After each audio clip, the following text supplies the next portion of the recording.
All right, we're back online to do the second half of this. Back online to do the second half of the Sabbath service, Luke 7.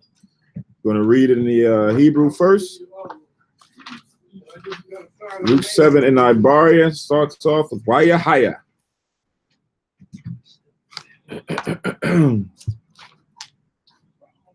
Page 92. All right. Yeah. Which one? Oh, the service or for the scripture? Which one?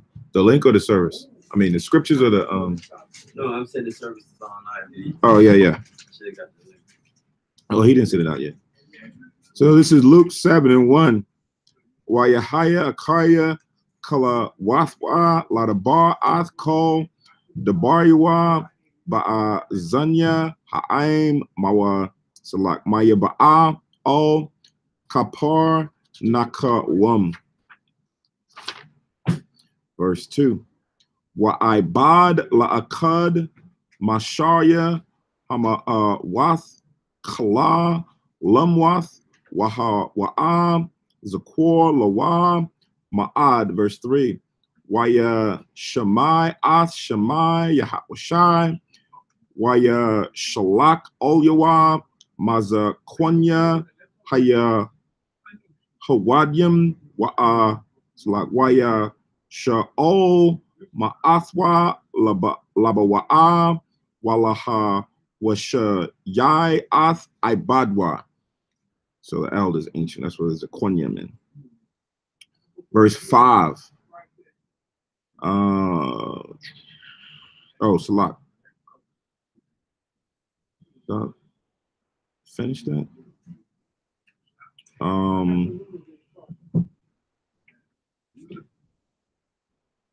No, verse 4. Verse 4. Waya Ba'awa Ol Yahawashai Waya Kananwa Lawa Ma'ad Waya Amarwa Rayawa Salak Rawaya Hawa'a Ashara Ta'aisha Bakwa Shafwa. Verse 5. Kaya Ahab Aimnawa. It's like Aimnawa Hawa'a Wa Hawa'a Bana Lanawa Ath Bayath Haka Nasath. Verse 6.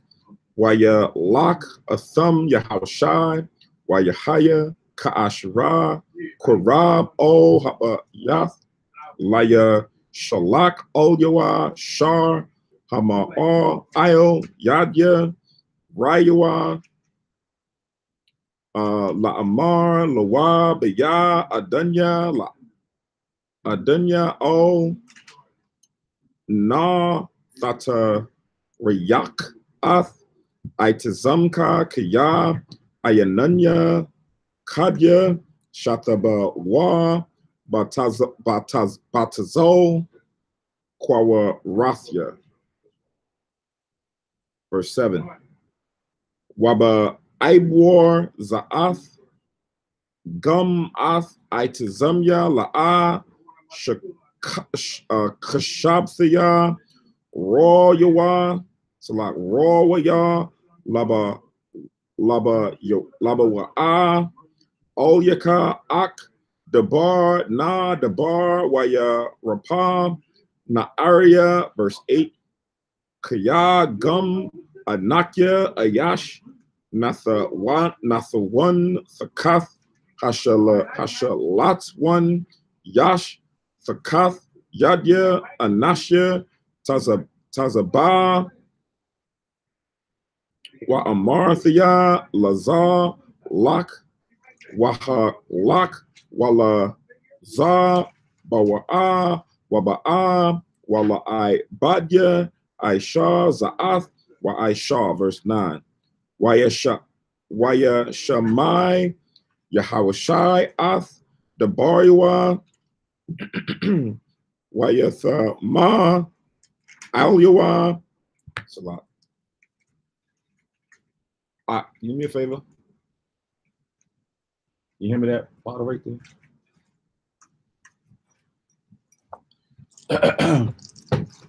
Oh, the water. Clear my throat. Pardon me. Pardon me. Nice drink.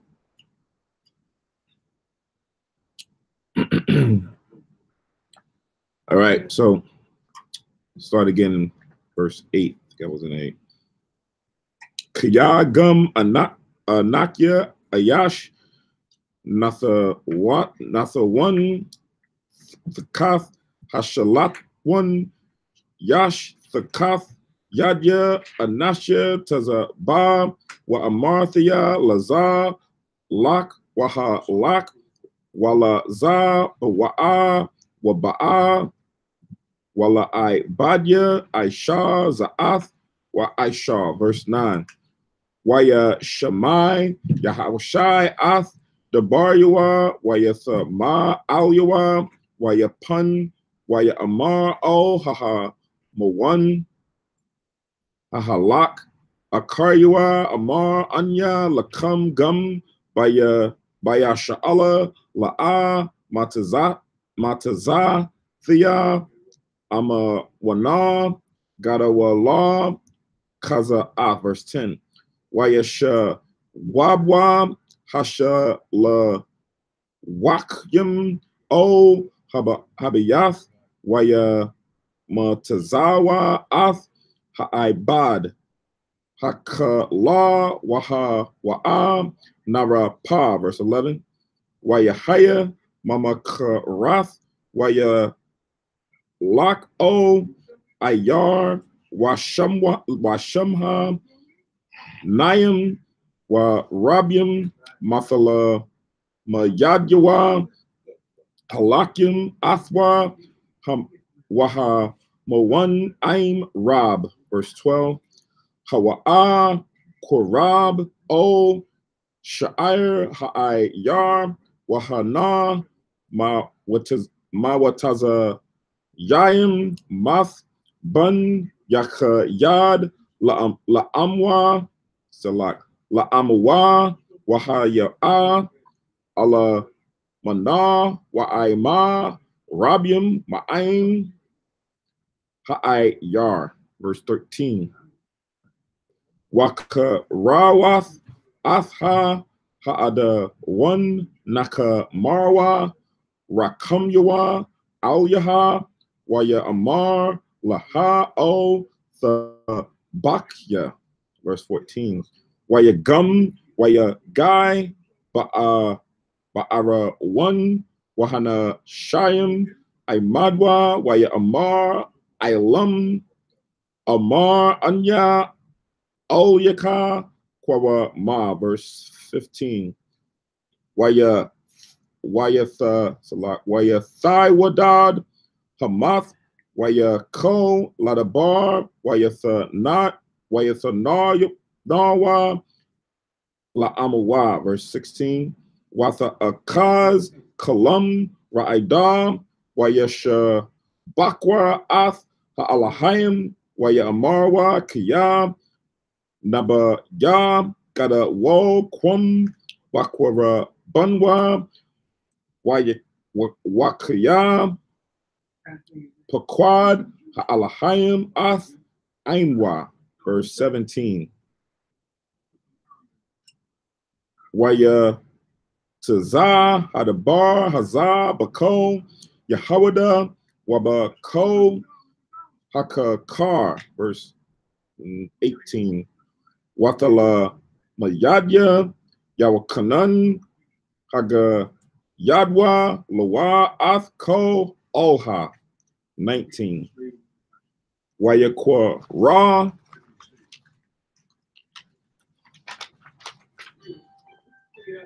Olyawa Yawakanan Shunyam Matha Lama Yadyawa Wayasha Lakam Salak Wayasha La Kam O Yahawashai La Amar Lawa Ha'atha Hawa'a Haba'a Nakaka La'akar. Verse 20.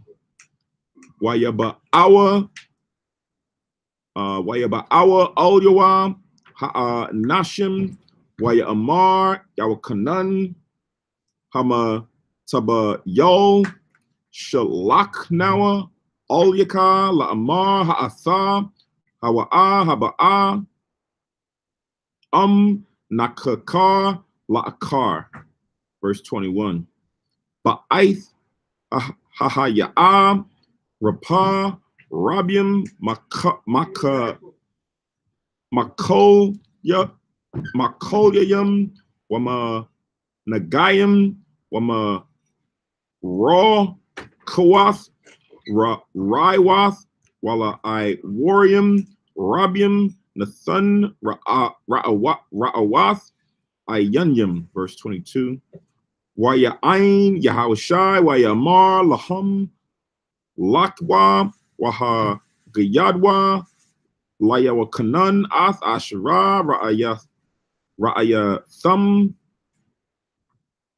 Wa Asherah, Shemaitham, Kaya, I Wariam, Ra'ayam, Wapa Sakyam, Mathaha Lakim, Wama Tazarayim, Mata Haryam, Waka Rashim, Washa Mayim, Wamathyam, Qumium, Wa'inayim, Matha Basharyam. Verse 23.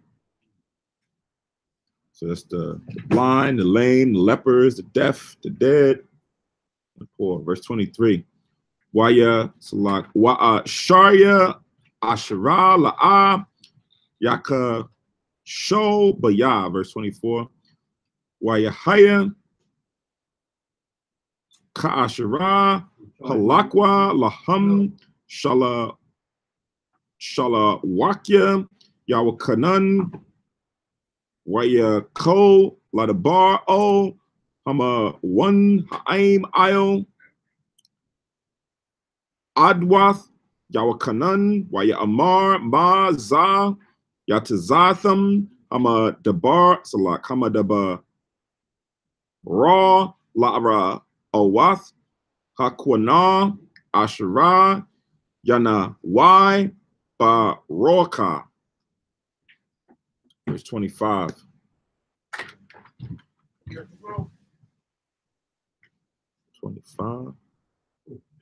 No. Yeah, 25. So that's the wind, spirit. Wa'am la'a ma za'a yatazatham lara awath ha'a yash laba wash bagadya ibadnawa. So like I dunyam hana hama labashim bagadya Thaparath, Waha Ma'ai Nagyam, Baka Tazarwath, Hamalak Yim, Hama. Verse 26.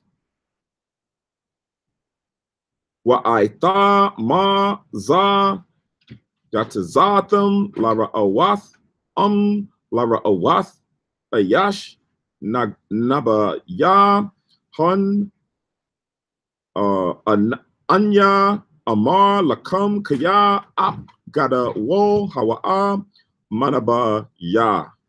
Verse 27. Za Hawa'a Asherah Katha Wab Alyawa Hananya Shalak Mala Akya Lapanyaka Wapa Na Daraka Lapanyaka. Verse 28. Kaya Amar Anya Lakam Ayan Ayash Baya Lawadya Ashor Gada Wo Maha Wakanan Hamata Bayo Ak Hakwa Tun Bama Lakwath Ha'alahayim Gada Wo Hawa'a Mamanwa. Verse 29. Wako Ha'aim Wahama Kasyam Kasha Ma'aim Hatazada Yakwa Ath Ha'alahayim Waya Tabowa Bataba Yalath Yawakanan, verse 30. Ak Haba Rawashim Waba'alya Hatha Wara Na Ataz Na Atazwa Ath Itazath Ha'alahayim Ayel Na Napa Sham Wala'a Nata Bowa Ayel Yadwa, verse 31. Waya Amar Ha'ada One Aitha O Maya Ada Ma'ath Anasha Hada War Hazah Wa O Maya Hum Dumyum, verse 32. Dumyum Hum Laya Ladyum Haya Shabyum Basha Wak Wakwarium Za O Za Wa Mariam Kalonawa Lakam Bakala Yoyum Wala A Rakwatam Wa Kwawa Nunwa Lakam Kwaya Na Wala A Baka Yathum, verse 33. Kaya Ba'a Yawakanan Hama Tabayo Lakam La'a Ako Yawa Waya Nun La'a Shata Wa Amartham Shad Bawa, verse 34. Waba'a Bun Ha'adam Wahawa'a Ako Washata Wa Amartham Hana Zawa Lo Wasaba Wasaba Warai Lama Wakasyim Wala Katayim, verse 35. Watha Tazadak Haka Kamar Ayel Yadya Ko Bunyaha, verse 36. Wayaba Kwash Mamunwa Akud Bun Mun Hapara Washim Lako Athwa Lakum Wayaba A O Bayath Hapa Rawash Wayasab, verse 37. Waha Na Asha Athum Ba'ai Yar Waha Ya'a Kata'ath Shaba I Kaya Hawa'a Masab Bayath Hapa Rawash Watha Ba'awa Salat Watha Ba'a Pak Shaman Hama War, verse 38. Watha I Mad Laragolyawa Ma'akaryawa Watha Ba Watha Ko Lara Salak Lahara Tiyab Ath Ragolyawa Bada Maiwath Wathana Gab Athan Basha Arwath Ra'ashha Watha Shak Ath Ragolyawa Wathama Shak Athum Bashaman, verse 39. Ointment. Verse 39. Waya Ra'a Hapa Rawash Hakwara Athwa Waya Amar Balabwa Olwa Olwa Haya Za Naba Ya Kya Aitha Yadai Maya Haya'a Za'ath Waya Zawa Haya'a Hana Ga'aith Bawa Kya Ashor Kata O Haya'a, verse 40. Waya Iyer, so like Waya Ain, Yahweh Shai, Waya Amar, Olyoa, Shemaiwan, Dabar, Laya, Al Yaka, Waya Amar, Rabba Jadabar, verse 41. Shana, it's like Shunya, Kazabium, Hayawa, Lana Shah, Akad, Ha'akad, Kayab, Lawa, Daya Narium, Kamash, Ma'awath, Waha Shunya, Daya Narium, Kamashim, verse 42. Wayahaya, Ba'ashra, La'a, Hasha, Yagar, Yadum, Lasha Lo, Waya Shamat Ath, Shunyaham, Wa'ai Thor, Amar, Na, Naya, Salak Maya, Ma Shunyaham, Yara Ba, La Ba Athwa, verse 43. Waya Ain, Shemai, Shemai one, Waya Amar, Aka Shab, Kya, Yash, Hahawa'a, Ashra, Haba, so like Hara Ba, Laha Shama Yat, Lawa, Waya Amar, Olyawa, Kun, Shapa Tun, verse 44. Waya Pun O, Ha'asham, Waya Amar O, Shemai, Hara, Hara, Yatha Ath, Ha'ashar, Haza'ath, Hanam, Ba'athaya, O, but Yafka, Wama Yum Ayo, Ragolia, La'a, Nathath, Salak, Nanathatha, wait, Nathatha, Kan, Nathatha, Waha, Ya'a, Hara, Tayaba, Ath, Ragolia, Bara Maiwath, Wathana Gab, Basha Wathya, verse 45. Nasha Yakwa, La'a, Nasha Kwa, Nasha Kwath, Naya, Wahawa'a, Ma'az, Ba'athaya, La'a, Karala, Mana Shak, Ath, Ragolia, verse 46. Basha Man, La'a, Mashakath, Ath, Ra'asha, Wahaya'a, Basha Man, Hama War, Mashaka, Ath, Ragolia, verse 46. Basha Man, La'a, Mashakath, Ath, Ra'asha, Wahaya'a, Basha Man, Hama War, Mashaka, Ath, Ragolia, verse 47.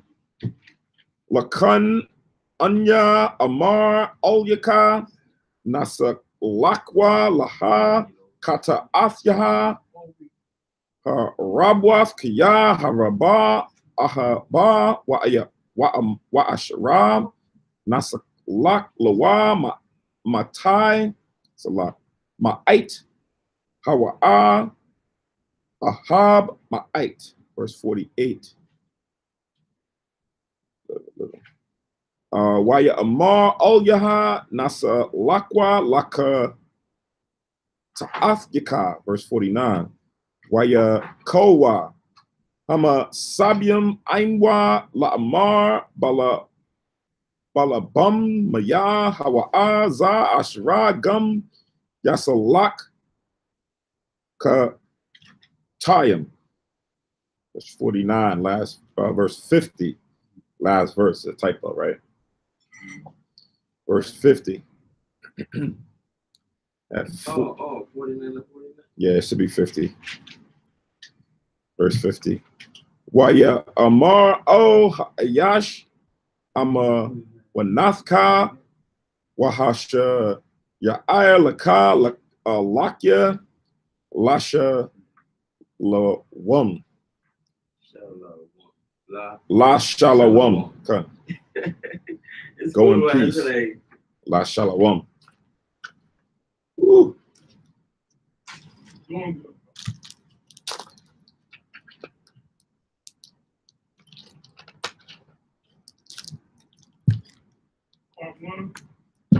All right, so now we're in Luke 7 and 1. Huh? No.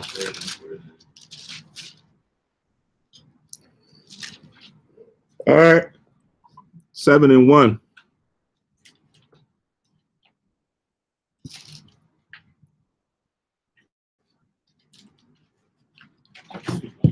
It says, now when he had ended all his sayings in the audience of the people, he entered into Capernaum. And a certain centurion servant who was dear unto him was sick and ready to die. And when he had heard of Yahushua, he sent unto him the elders of the Jews, beseeching him that he would come and heal his servant. Right? So here's a centurion, man who was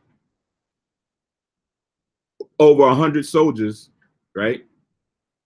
Has one who is under his authority, close to him, sick and near death. The fame of Yahushua had already gone around, and he now been privy to Yahushua, figured that he would go and bring Yahushua near to him so that he can heal his servant, right? Gabar, you had your hand up? Yeah, I just want to establish who the centurion, what nationality he was, and what nationality his servant was. So is that the servant's, the centurion's nationality, we're going to read and going to see he's not an Israelite, as we're going to read further down, right? Now the servant, we don't know specifically if he's a Israelite or not. It just says that he's a servant. But the centurion, we're about to read about what how he is, or what type of a person he is, right? So now we get down to the. It does say about what the servant was. Where does it say the servant's nationality? Yeah, because it says he did so much for the nation and built the synagogue. We didn't even get there yet. I said it does say that. Huh? You said it don't say that. I was just saying it does say something. Well, all right, let's start. Let's go ahead. Let's read. Let's enjoy each verse at a time. Okay, my bad. So now, as it reads, it says, and when he had heard of Yahushua, he sent unto him elders of the Jews, beseeching him that he would come and heal his servant. Right. And when they came to Yahushua, they besought him instantly, saying that he was worthy for whom he should do this. For he loveth our nation, and he had built us a synagogue, right? So this he is looking at to be the centurion who loves our nation. He's not of our nation. He loves our nation to build us a synagogue, right? He's not saying, oh, he's building our own synagogue. This is a centurion who had favor or showed favor for us and helped us build the synagogue, right? Oh, I wasn't talking about the servant. Right. Right. Oh, okay. So it says, then Yahushua went with them, and when he was not when he was now not far from the house, the centurion sent friends to him, saying unto him, Lord, trouble not thyself, for I am not worthy that thou shouldest enter under my roof. Right? So here is now the centurion who's now requesting Yahushua to come and heal his servant. Now, as he sent the leaders of Israel to go and talk to him on his behalf, he's now coming. It's like, all right, cool. This guy, he's a good guy. He done helped build us a synagogue and done all different kind of things for us. All right, cool. Yahushua is on his way. But now, as he done sent the message out to go and get Yahushua to come, he's thinking with himself about who this man is.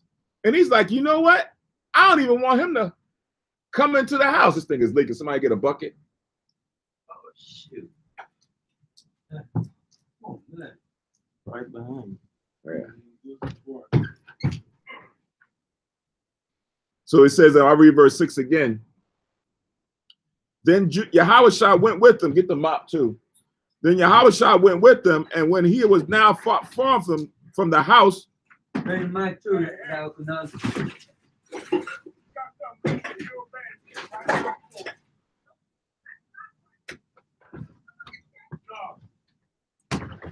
could have just got the mop and got the water.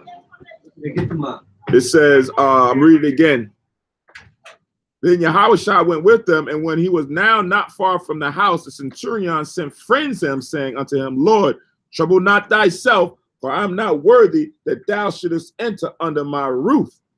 Wherefore, neither thought I myself worthy to come unto thee, but say in a word, and my servant shall be healed. Right? So you don't even need to come set foot in my house. Right? All you got to do is just say the word, and the person that's near to me that's sick, he gonna be healed. That's how much faith the centurion had. So remember the last chapter when a woman came and she touched his garment, touched his clothes, and he's like, I felt virtue going out, and he didn't even need to say anything. Her issue dried up and she was healed. And he told her, based on your faith, you are now healed. Right? So this man now has heard and seen all the stuff that was going on with Yahushua, fame going around, how many people now is coming to him. So he's like, oh, this guy got to be somebody. He got to be their Messiah. I want to see if he can heal my servant. So now he has so much faith that, and he felt less esteemed that, A, he didn't want him in his house, and B, if he just spoke the word from wherever he's at, his servant would be healed. Right? So the question is, why does he say he's not worthy? What does that mean? That he don't figure that some people may feel less, that you don't measure up to be in the presence of Yahushua. That's what you mean, like by being not worthy. That's almost like when Isaiah, when you read the book of Isaiah, the 6th chapter, when he's seeing a vision, and he's like, listen, I'm a sinful man. I shouldn't even be able to see these things. I shouldn't be the one privileged to be here, right? I got a lot of sin, or I got some things wrong with me. I shouldn't be here. So he's saying, look, I shouldn't have you in my house, right? I don't think I'm worthy to have you in my house. You could stay where you at and just say that my servant is healed, and I believe that he's going to be healed based on what you say, especially from everything else that I've already heard about you. And probably on certain occasions, probably witnessed himself. Because he had already been through Capernaum before. Now he's journeying around. So I'm going to read it again. Wherefore, neither thought I myself worthy to come to thee. So he didn't even think he had to send other people to go see him. He didn't feel that he should be in his presence, let alone, it says, but say in a word, and my servant shall be healed. I don't even want you to come under my roof, nor do I even felt the need to come and see you because I'm not worthy. Right. As the last precept says in verse 6, for I am not worthy that thou shouldest enter under my roof. Wherefore, neither thought I myself worthy to come unto thee, but say in a word, and my servant shall be healed. Right? Then he continues, for I also am a man set under authority, having under me soldiers. And I say unto one, go, and he goeth. And to another, come, and he cometh. And to my servant, do this, and he doeth it. Right? So here is a person who has esteemed authority within Israel as a centurion, having many people under him, under his command. So now it takes it to a level when you understand the place that Israel has, right? We are still servants under the Romans. Here's a centurion saying, I got all this authority, but even with all this authority, I don't feel worthy to be in your presence, right? So one would look at it and be like, well, okay, fine. He's their Messiah, but he ain't the Romans' Messiah. He ain't the Hamites' Messiah. But all these other nations also knew of Yahushua being in that vicinity. Remember, starting off from the beginning, Herod wanted them to go and kill all the young babies because they knew about the Most High. They knew about our word. Right. They understood what our prophecies were. Right? So now once the commotion starts going around, people start picking it up. Right? Even if we was here in the city and it was some Chinese guy going around healing people. Right. Everybody in this block were hearing about it. Right. People start texting people. People start recording it, uploading it to YouTube. Then you're going to have a whole bunch more Chinese people come down and see this person that's of their people. Then you're going to have some of us coming around and seeing it and be like, yo, let me check this out. See this Chinese dude over here? Yo, he healing people. Matter of fact, it's startling, so everybody gonna know about it. Everybody gonna know about it, and then everybody gonna probably want to get a piece of it or be a part of it, right? Whether they of Israel or not. Whether they of Israel or not, like the woman who had the daughter grievously vexed with the devil, right? She wasn't of Israel, but what did she do? She came and begged Yahweh to heal her daughter. That's what my next question is. Being that he didn't deny his servant, that means that cat must have been of Israel, because he didn't say, I'm only here for the lost sheep of the house of Israel. Who, with the servant? Yeah, the servant. That he healed him?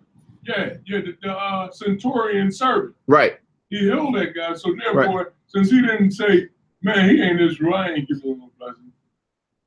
He didn't say nothing like that, so we could assume that. There you go. That's your word, assume. That's the assume. You said the right word. I was about to say that's not what's there, but everyone can come up with their own speculation. So we don't know. We just don't know.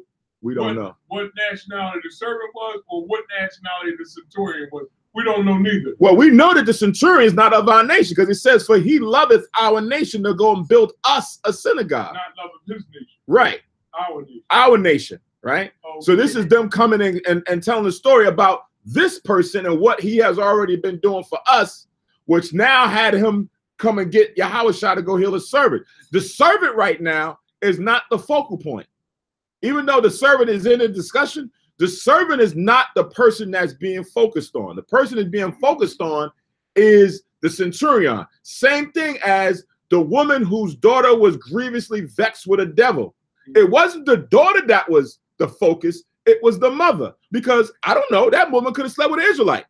Yeah. Right? Could have slept with an Israelite and that could have been, but we know based on Yahweh in that instance that they were not, both of them were not Israelites. Why? Because he said, listen, I was only sent unto the lost sheep of the house of Israel. So if that man slept with that woman who had the daughter of grief and vexed with the devil, then that would have been an Israelite and Yahweh wouldn't have rejected them. Right? But in this case, we don't have that context. Right. It's just a centurion who loves Israel so much that he built us a synagogue or a place that we can go and worship, right? And then he did some great things, so he had a reputation. Every now and again, you're going to have a Jeremiah, was it 15:11, where the Most High is going to cause your enemies to entreat thee well in the time of affliction, and they're going to show favor for you. You see that all the time. You go into prison systems. Who's in the prison system trying to fight and bail out the Israelites? What lawyers is doing it? It ain't majority of our lawyers.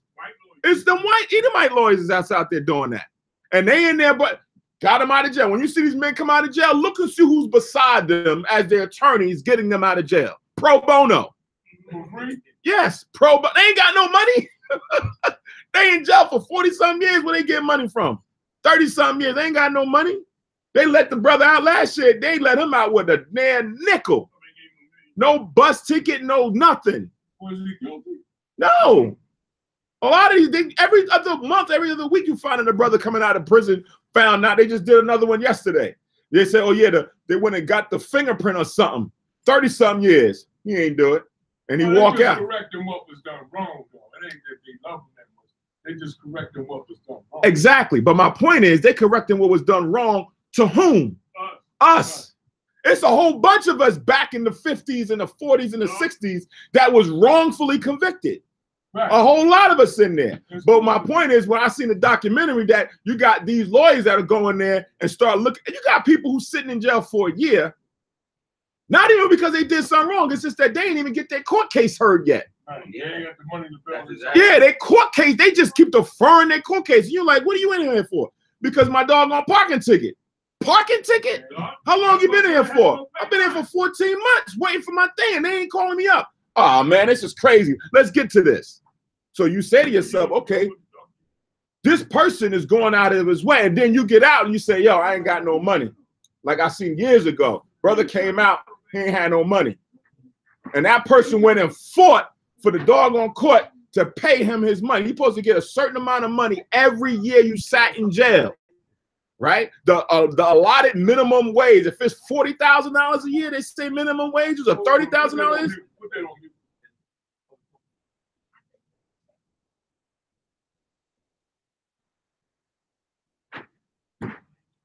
Right. It's kind of crazy how it comes from the roof and goes to the middle of the Yeah, we'll figure that out after the thing. I'll just see after see if we can get somebody to come by. We need to keep that open so we could, and a ladder so we can just go. But I don't like leaving that open because of, you know, sometimes there'd be all kind of crazy things running around. I don't want to give them no dog. Yeah, I don't want to give them no easy access if I don't have to. Hey, they jump around. They, you know, do a lot of different things. Hey, I've seen it. I've seen it. We still have verse 7. No, we had 8. We had 8. But no. But back to your point, Gabar. The purpose of Yahushua going through this is because this is a person who is not Israel, who's showing this much faith in Yahushua of what he can do, right? Now, as we read on, he's going to tell you how he looks or views this circumstance, right? It says, again in verse 8, for I also am a man set under authority, having under me soldiers, and I say unto one, go, and he goeth, and to another, come, and he cometh, and to my servant, do this, and he doeth it. When Yahushua heard these things, he marveled at him, and turned him about, and said unto the people that followed him, I say unto you, I have not found so great faith, no, not in Israel. Because this man was from another nation. How you got this heathen that shows this much faith, and I can't find that in Israel? Okay. So what the Yahushua is doing is showing you that he's making a comparison that, look, man, y'all should be the ones that's hearing this and seeing this, right, having this much faith. Look at this woman whose daughter, and she realized and accepted be calling a dog and being one underneath the table. And it wasn't anything else but her faith that got her daughter healed. Because initially, he didn't want to do it. Right. He didn't want to do it. He said, listen, man, I'm only sent to my people. Right. But with her faith got her daughter healed. With his faith got his servant healed. Right? Mm-hmm. Then you go into the story about the Good Samaritan. What's the wisdom on the Good Samaritan? Oh, the one who saw a brother down in the gutter and he lifted him up, and put him in the old dog. That the one? Right. That's the one, right? Why did Yahushua bring that out? Because Israel would do that. His own people didn't do it, right? His own people looked down on him. And that man showed kindness unto an Israelite.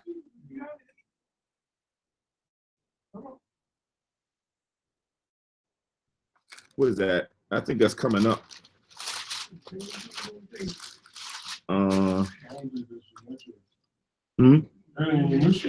No. What I mean by that is coming up later on in Luke 10. Luke 10 and 30.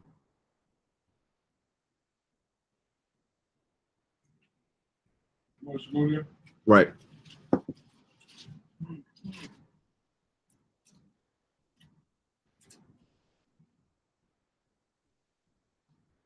So Luke 10 and 30 says, and Yahushua answering said, a certain man went down from Jerusalem to Jericho and fell among thieves, which stripped him of his raiment and wounded him and departed, leaving him half dead, right?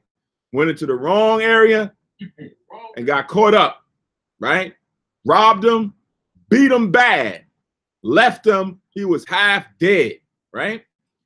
And by chance, there came down a certain priest that way. And when he had saw him, he passed by on the other side, looked at his own brother of his household, seen him on the side, and kept it moving. This is a priest, right? Someone who does the duty in the sanctuary, right? Then it says, verse 32, and likewise a Levite, when he was at the place, came and looked on him and passed by on the other side, right? He wasn't another priest, but he was a Levite. He's seen him. Look. This guy, man, yeah, right? 33. But a certain Samaritan, as he journeyed, came where he was. Now, who are the Samaritans? Ethiopians, right? These are Hamites, Ethiopians from the people, from the tribe of the people of Cush. When you read back in Kings, so now Cush is in Samaria. That's why Yahweh Shah said, "Don't enter into Samaria. That's not your people." Right. But here comes one who's not your people, who sees your brother half dead on the way. It says, and when he saw him, he had compassion on him, and went to him and bound his wounds, pouring in oil and wine, and set him on his own beast, and brought him to an inn, and took care of him. And on the morrow, when he departed, he took out 2 pence and gave them to the host, and said unto him, take care of him, and whatsoever thou spendest more, when I come again, I will repay. Which now of these 3 thinkest thou was neighbor unto him that fell among thieves? And he said, he that showed mercy on him.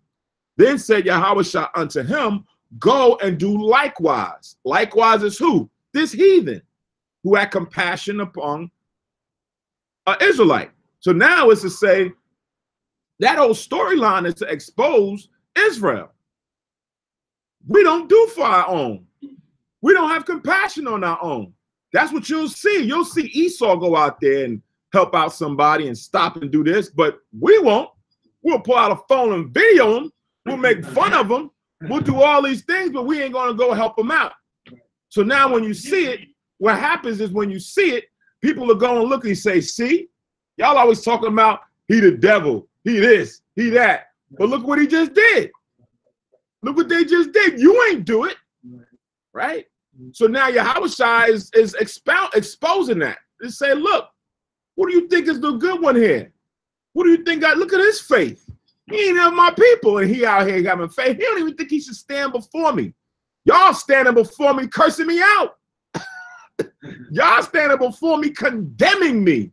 This guy over here don't even feel worthy that I should enter in his house, nor be in his presence. Only thing he wants is for the word to be spoken. I got that much faith that if I hear that he said he's gonna be healed, he's gonna be healed. Yahushua said, man, I ain't find that faith, no, not in Israel. Who done stepped up like that, right? So that's Luke 10. We'll get to that in several weeks. That was Luke 10, 30 to 37. We'll go back.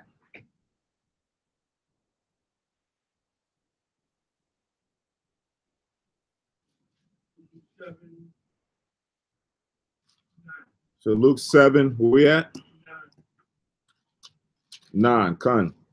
Says, when Yahushua heard these things, he marveled at him and turned him about and said unto the people that follow him, I say unto you, I have not found so great faith, no, not in Israel. Go to Ezekiel 3.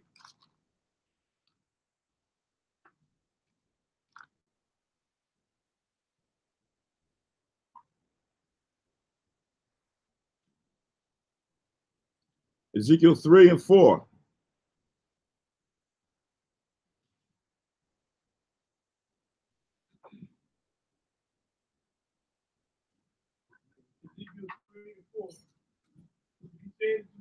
Hold on.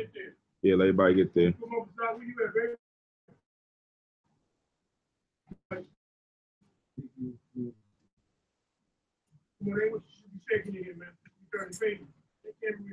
It's not time to shake the tambourine. It's not you turn the page. Bro. Y'all trying to get that, man. Leave it alone. You should be turning pages, man. Right along with us. Dig it. You grown. All right, Ezekiel 3:4. Kun. Okay. And he said to me, son of man, go, get thee into the house of Israel, and speak with my words to them. For thou art not sent to a people of a strange speech and of a hard language, but to the house of Israel. Not to many people of a strange speech and of a hard language, whose words thou canst not understand. Surely, had I sent thee to them, they would have hearkened unto thee. So now he says, I'm sending you into your own people. Your own people. They don't even want to hear you. stiff-necked, rebellious, not of a strange language. Because if I had sent you to another people of a strange language, they would have heard you and done what? Listen to you. If brothers are going out there right now and start saying going to Moab or going to Esau or going to Elam and saying, look, salvation's for you. Y'all God's chosen. Be a crowd of them standing around there listening, applauding and thanking and everything else. But our own people, they walk by, chin up, face all snarl, talk about who you to talk about, who you to judge me? You can't tell all this stuff. Yeah, he love everybody, color don't matter. Exactly. Right? Surely had the Most High sent this to anybody else, they would have listened. But not us. Not us. Right? Read on verse 7. But the house of Israel were not hearkening to thee. Hearken, yeah. Okay. But the house of Israel will not hearken to thee. For they will not hearken to me, for all the house of Israel are intruded and hard-hearted. Right. Okay. So it said, they ain't gonna listen to you because they ain't listen to me. Right. Hard-hearted. Right? Just stubborn. So now here it is, as Yahushua is now walking amongst us and he sees how the majority of us act and conduct, he's now giving us insight on how we see ourselves. He makes a parable so that we can look at the mirror and say, damn, that's how we are? That's what happened? Yeah. And now he's looking amongst the people and he turned around and he looked amongst his own people and was like, man, look, you hear this? Yeah. I ain't seen none of y'all act like that. Right? And especially looking at his own, who are the so-called leaders, right? This guy talking about he got 100 people under him. Oh. And they go and do what he say they're going to for them to do. And look how y'all treating me. Look how y'all treating those of mine, right? So let's go back to Luke 7 and 10.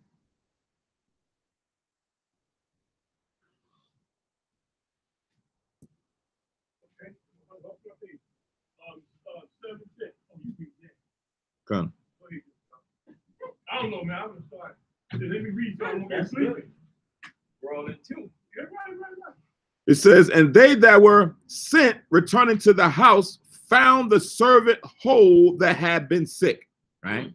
So according to his faith, his servant was healed. Right. So now that's a piece of the crumbs that Yahushua told the Syrophoenician woman who wanted her daughter. He said, listen, you don't sit at the table, but you can get some crumbs here and there, right? Salvation ain't for them, but they can get a little bit of saving here and there, healing here and there along the way, based on their faith. Their faith has to be in congruence with who we are, what we represent, not just because, right? You're not doing it to someone who doesn't have the right spirit. Even within Israel, if those who within Israel don't have the right spirit, it wasn't going to be done. Their faith wasn't right. Yep. Verse 10, and they that were sent returning to the house found the servant whole that had been sick. Verse 11, and it came to pass the day after that he went into a city called Nain, and many of his disciples went with him, and much people. Now, when he came nigh to the gate of the city, behold, there was a dead man carried out, the only son of his mother, and she was a widow, and much people of the city was with her. Man, so here it is. You know, he's now walking up on a funeral procession. We have verse 12. Walking up on a funeral procession, get to the gate, and he see them bringing out the body. Find out that it's a woman. Husband is dead. Had one son. He's now dead. Right? It says, and when the Lord saw her, he had compassion on her and said unto her, weep not. Right?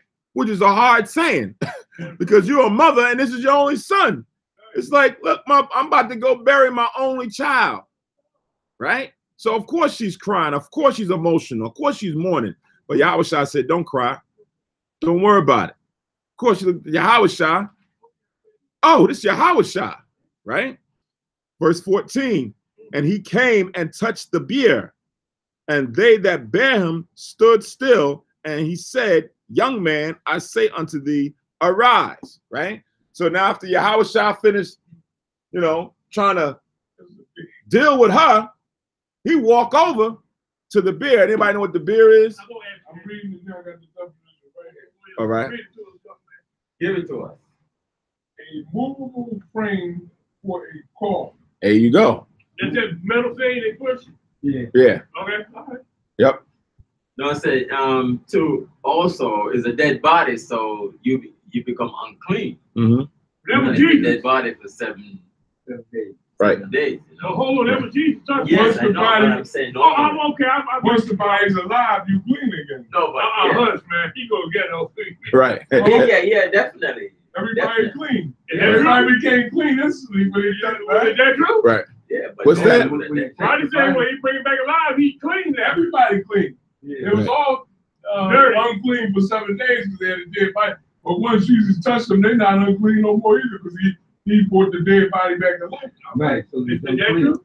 Right. So not to say that just because when you're healed that you don't have to perform any of the rites as far as for sanctification. Because remember before when Yahushua healed the other person, he said, listen, go and offer up the offerings in the temple as according to the law of Moses. This here is just dealing with him now bringing this person back from the dead, right? And this is random in the sense that no one called him. He's just now traveling to this city, and as they walking into the city, it's like, oh snap! And the disciples is probably walking like, yo, it's a funeral procession, man. I ain't going over there. Like we're going because like Yahweh said, we're gonna be unclean. Now the disciples rolling with Yahushua are being given gifts as well. That was the whole point of Yahushua, is to not only have it for himself, but to show them, and that they now also go out and do certain things. Remember, they wanted to try to heal a person who had spirits on him, and he was like, yo, we tried. How come we couldn't do it this time? And he said, this can't come not but by fasting and prayer. You gotta do a little bit more to do this one over here, right? But here Yahushua comes up to the cart with the coffin, touches the coffin and say, what? Young man, I say unto thee, arise, get up, stand up, get out. Oh, he ain't touching, he touched the cross.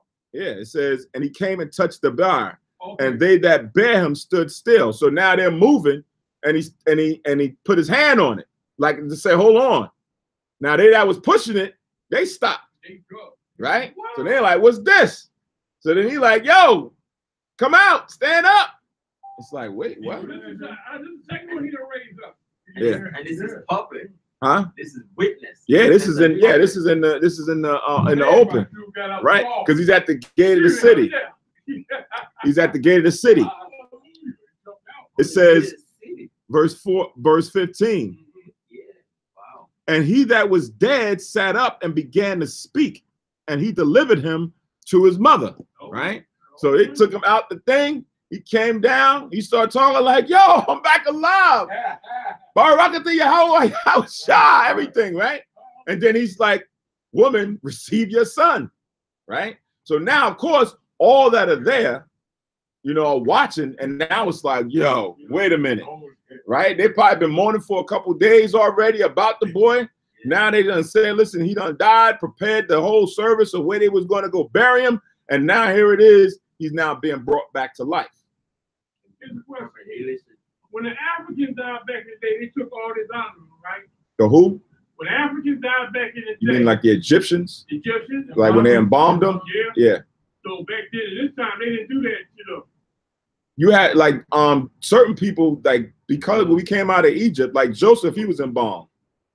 This young man here was. We don't know. Well, he was brought alive. A, he was alive, but B, I don't know what. It doesn't tell you what type of thing was done to certain people. That was another question my buddy asked me too. Remember last time we talking? Mm-hmm. He said, man, I asked him when the Africans died, they took out the heart, lung, liver, pancreas, and all that. Ask him when Jesus rose somebody up, did they take it out? So they said Lazarus. Mm-hmm. See, I never seen this right here for a long time. Because Lazarus was all wrapped up like a mummy. Right. So They probably took everything out of him. Jesus put it all back in. No, but see, that was not our custom. Yeah, we just That wasn't our custom. We took the body and wrapped it and put the spices and things inside there. Yeah, put that in there. But that was the reason why Joseph was done that way, is because Joseph, he grew up, he was amongst the Egyptians and their customs. So some of those things we followed and we adapted. So he was done that way. But that was the Egyptian custom. That wasn't our custom. We just, wrapped them up and buried them.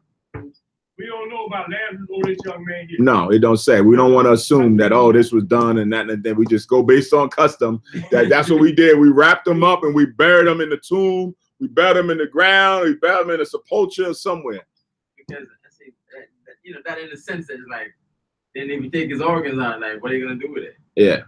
Yeah. Whole thing, right? Yeah. So I'm thinking about 2 Kings chapter 4, verse 32. So right there. Hold on, 2 Kings. Say it again. 2 Kings 4. 32.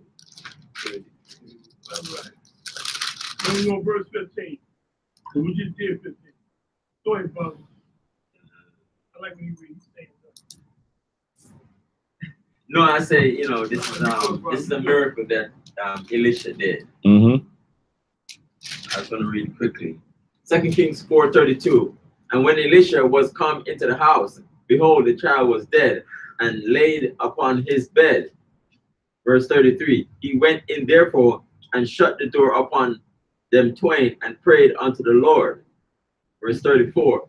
And he went up and laid upon the child and put his mouth upon his mouth and his eyes open, his eyes upon his eyes and his hands upon his hands.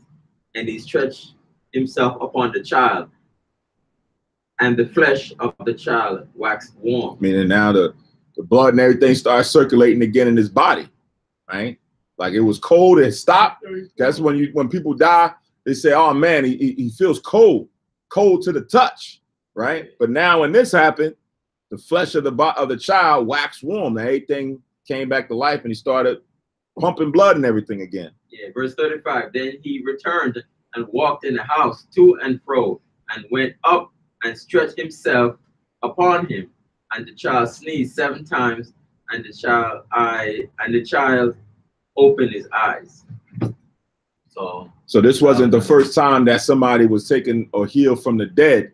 It had happened in the past, right? No, I mean just in general, because during the New Testament, it wasn't that this had happened before, that no one had been raised from the dead. People have been raised from the dead in the past, in the Old Testament. But Yahushua, him coming, he was just doing all kind of different things all over the place. This is one thing that happened with Elisha. Then you have something with Elijah, right? Then you have someone else. But now you got 1 and 2 and 3 and 10 and 15 and 25 and this, and he's dropping wisdom and knowledge, and he's removing himself out of places, and it's like, whoa, this is unheard. Then he's healing people without even physically being there. Just speak the word, and my servant's going to be healed. He's now has authority over demons or Satan. He has authority over these evil spirits where they're in fear of him, to the point that people are like, what is this that has authority to command the evil spirits to come out? And they're afraid of him. That's why Yahushua is that much on a high level. I was driving here today, and they had a billboard that says Jesus is alive, right? Regular church billboard, come to this church and everything. And I thought about it, and I was like, man, this is over 2,000 years ago. And globally, worldwide, across the earth, his testimony has been spread everywhere, that folks now know. People don't look at other people singularly in the same fashion or vein as they do Yahushua. There's no one on earth, past, present, that has the same fame or the same notoriety or the same reverence as what Yahushua did. So now as we're reading these things, you come to understand him like, oh, I get it. I see why, right? Bringing several people from the dead, making people walk, making people see, making people do a lot of different things, giving wisdom, speaking with authority when he was never taught through regular, schools. So yeah, this individual, and then he died, and then he came back, right? Because they was mocking him when they get to the cross. It's like, listen, if you be the Son of Man, save yourself, come down off that cross, heal yourself, right? That's what they were saying, and they watched him die. And it was like, see, this guy, he was a sham. It was nothing. Eyewitness. Exactly. You had eyewitnesses. You had, it tells you that when he came back, he was with over 500 at one point, at one place in one area. And then over here in this area, during the period span of 40 days, he was back on the earth. So now, of course, you not only had Israelites there, you had heathens there, like what we're reading. So they also have somewhat testimonies about the same individual. That's why we wrote last night, we went through last night. Zakar had that scripture being pulled, Psalms 83, about the conspiracy. They took that counsel. Main counsel is to keep a lot of this information hidden. Not just Esau, everybody's on board with that. Everybody's on board with trying to keep the real truth about God, the real truth about his people, the real truth about what the prophecies are. All that has been suppressed, right? It has to be something that's been done collectively in order for it to be done in the manner in which it's done for such a long time. A lot of people take trips. People go to China. People go to the Middle East. People go to Africa. People go a lot of places. It ain't when you go there and they be like, yo, I know what they telling y'all over there, but you know they lying, right? You know they lying just to do that, just to keep you down, right? I'm gonna tell you who you really are. We all know it. Look, they're not coming forth and doing that and saying that. They're not bringing out new information from that's in their books about it. Nah, they're not doing that because it's also benefiting them that we're not knowledgeable of our truth, right? So that's why it's important that we understand that. But then you're still going to have little ones here and there, like remnants of them here and there that do believe, that'll come up on YouTube and be like, yep, those guys is right. They are the Jews. Those guys are right. Christ did look like that. Those guys are right. God only loves such and such, right? You have a few of them that'll come out and publicly admit to the reality of what the scriptures is telling us. So now let's go back, Luke 7 and 16.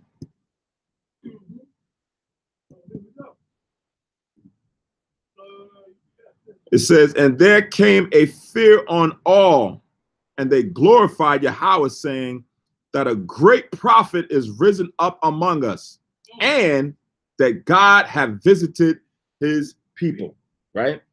So let's go back to Luke 1. Yep, Luke 1 and 67.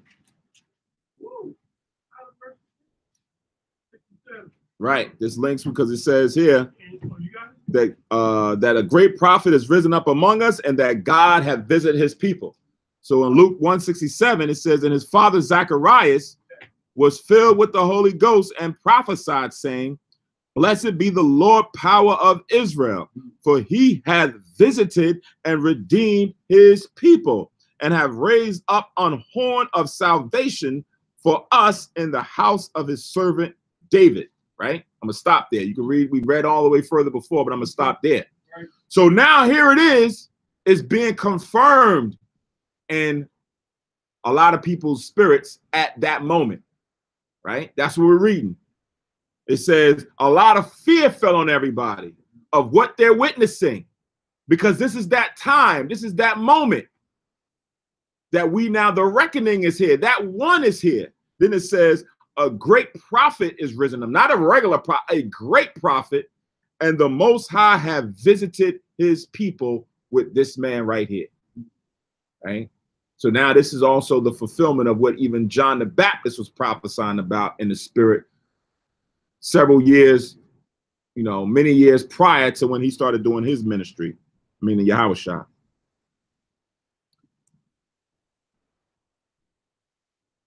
All right. So now back in Luke 7 and 17 now. And this rumor of him went forth throughout all Judea and throughout all the region round about. You can imagine that. When they seen that happen, man, that spread like wildfire.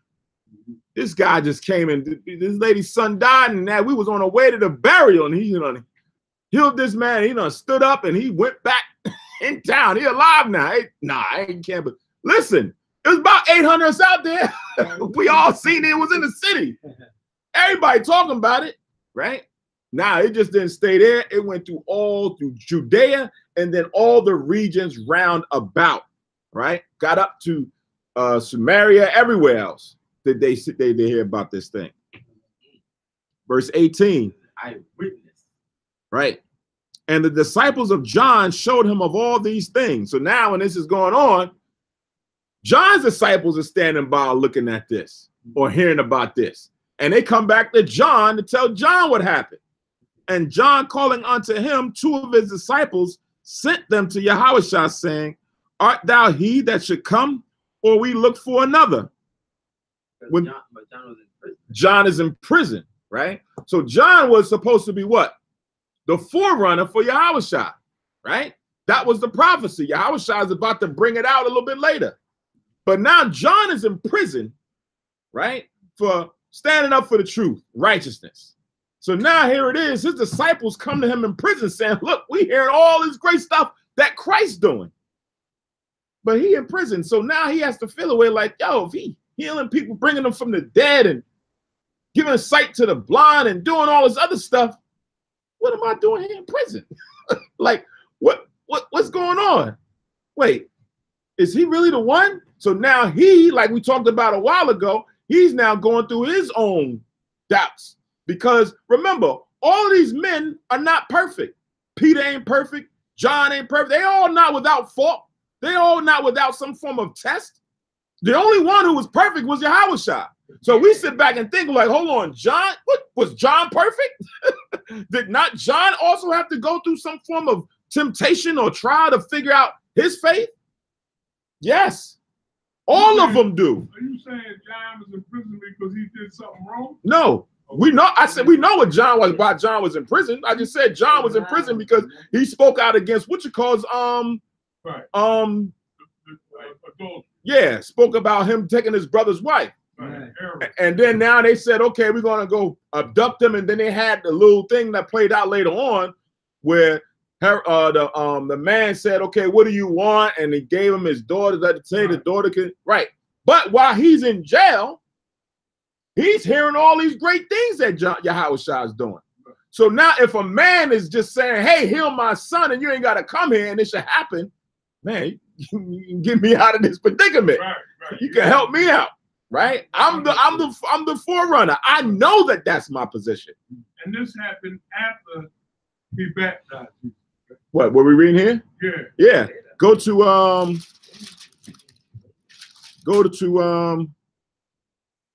Matthew 11.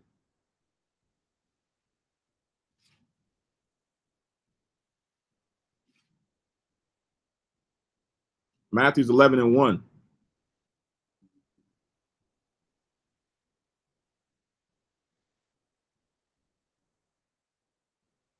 Everybody got it? Yeah. It says, and it came to pass when Yahushua had made an end of commanding his 12 disciples. So now he got his 12 disciples, right? At the time when Yahushua went to John, he ain't met them yet. He went and got baptized, and then he went and got the 12, and then they started to go out and do their thing. Now here at this point, it says he departed thence to teach and to preach in their cities. Yahushua had to be, he was baptized before he went and started teaching. He had that moment when the Most High said, this is my son, he, him, with John present and the rest. Then it says, now when John had heard in the prison the works of Christ, how could he be, out if he already in prison? So this already happened already. He already baptized Yahushua. They already went out and started doing that thing. Now John is in prison. And now he hearing about the stuff that Yahushua is doing. So he had to have already baptized him because he in prison. He sent 2 of his disciples, and that's where we at, what we're reading here in Luke. right? So now here it is, the question that John is going to pose back in Luke 7:20. When the men were come unto him, they said, John the Baptist have sent us unto thee, saying, art thou he that should come, or we look for another? Because if he's the one, then, you know, there's a lot of other things that probably should be happening. I probably shouldn't be going through these things. But that's not the case. Everybody got to understand that sometimes you're going to get persecuted, right? For standing up for the truth. Exactly. But this is what now even Yahushua is teaching the 12. The 12 wasn't fully comprehending a lot of what Yahushua was teaching them as he was teaching them. After Yahushua left, guess what? They would soon find out that, yeah, the same way they went and persecuted Yahushua, Peter and them got persecuted in the same way. A lot of them died these deaths being followers of Yahushua back then, right? That's why even their reward is so great, because when they asked him, it says, listen, we have left all and followed thee. What shall we get? Right? Now, for them just to stand up for righteousness and truth, that's a great thing. That's a good thing, right? Then they would go and die some gruesome deaths when you read the history and the reports about some of these disciples. But Yahushua told them while he was walking with them that all of y'all going to be judging 12 on sitting on 12 thrones. That's in the reincarnation when he come back, for the work that they put in, for the sacrifice that they put in, for the torment that they endured. That's what they're going to get. Yahushua's seat, of course, is above them all. But then you're going to have those 12 that are going to be sitting on their individual thrones, judging the 12 tribes of Israel. Right? So now coming back to here, John, you know, hey, like Peter went through his little moment, John's going through his moment.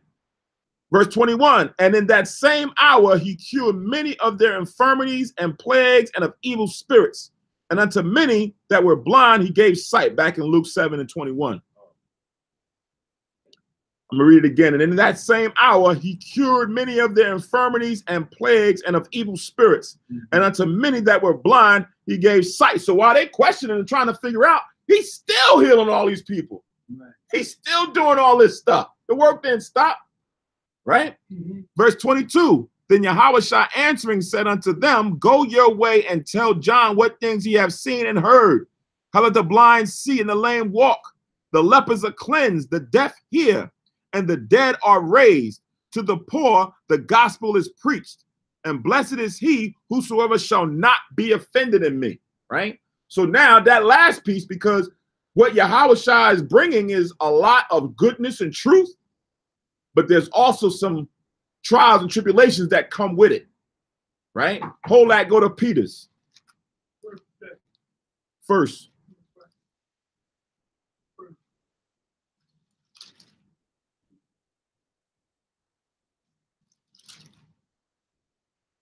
First Peter's 4:12. I mean, I'm pretty sure a lot of us have heard this before. 4:12.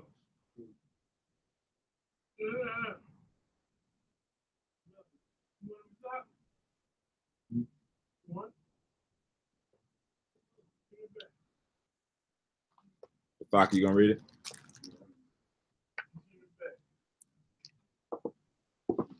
Right into Hebrew.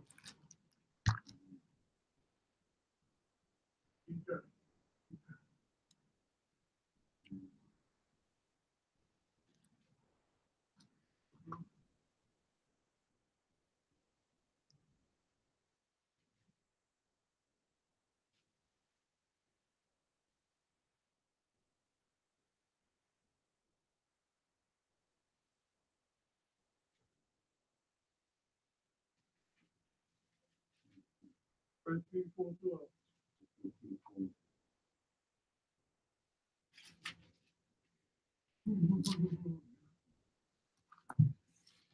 Right after James and before for all right. Read that. First Peter 4:12. Beloved, think it not strange concerning the fiery trial which is try you, as thou some strange thing happen unto you. But rejoice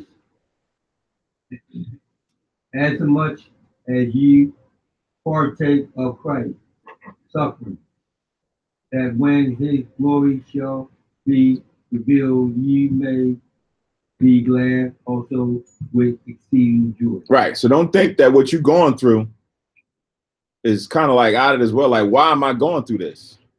Standing and advocating for the truth, right?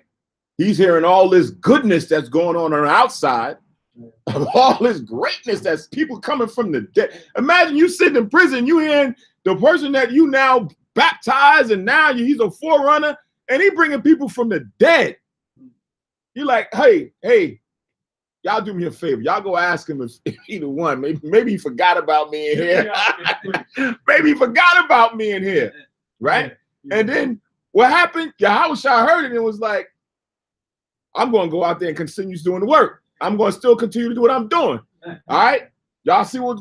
Go tell him where everything y'all seen, right? And they went back and continued with what they started with from before, right? Make sure nobody ever get offended in me and what they standing for, following me in this truth, right?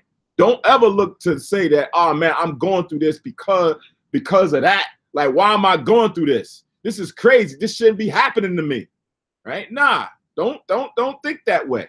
This is going to be something that's going to be a glory, a reward for you. And right now it may seem that way, but in the end, that's the problem. People can't see too far down. We are temporary.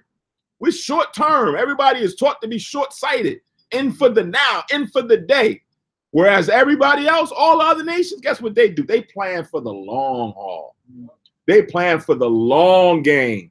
We always in the short game, right? Yahushua is trying to prepare us for the long game, right? Remember, he was saying the kingdom of heaven is at hand. And that was 2,000 years ago. He said the kingdom of heaven was at hand, right? This is long game that we still at it right now in these last days. The last days began with him. Right. Prophecy gets us closer to closer. And the culmination of those prophecies allows us to see how much time we have left. Yeah, I just want to read one scripture, and it amazed me since Yahushua is doing all of these things, right? This is John 14 and 12. John 14, 12. Okay, go ahead, brother.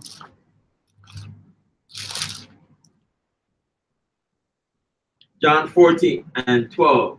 It says, verily, verily, I say unto you, he that believeth on me, the works that I do, shall he do also, and greater works than these shall he do, because I go unto my Father. Right. So he was setting us up to continue to work.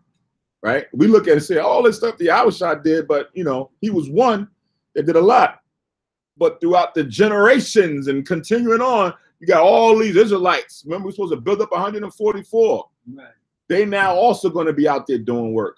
So that's why he said greater works. We're going to touch more. We're going to go to different places that Yahushua didn't get to. Right? Some down in South America, some over in the UK, some over in Europe, some in Africa. Right? Going in all these different places to bring out this truth. Because we don't see every single thing that's going on. Right, that's being done. Things are being done. Things being done, and the truth is happening. Right? So now let's go back to Luke 7 and 24. Right? So now, not that John was forgotten about, right? Because John sent the messages and he was concerned about, you know, Yahushua and is he the one? Is he going to come for another? And yada, yada, yada. So Yahushua sent back testimony with the back to John while he's in prison. But as they left, now he's going to turn to the audience and then expound about that man that's sitting in the prison. Verse 24, and when the messengers of John were departed, he began to speak unto the people concerning Yahushua, or John in the Hebrew, right? What went ye out in the wilderness for to see? A reed shaking with the wind?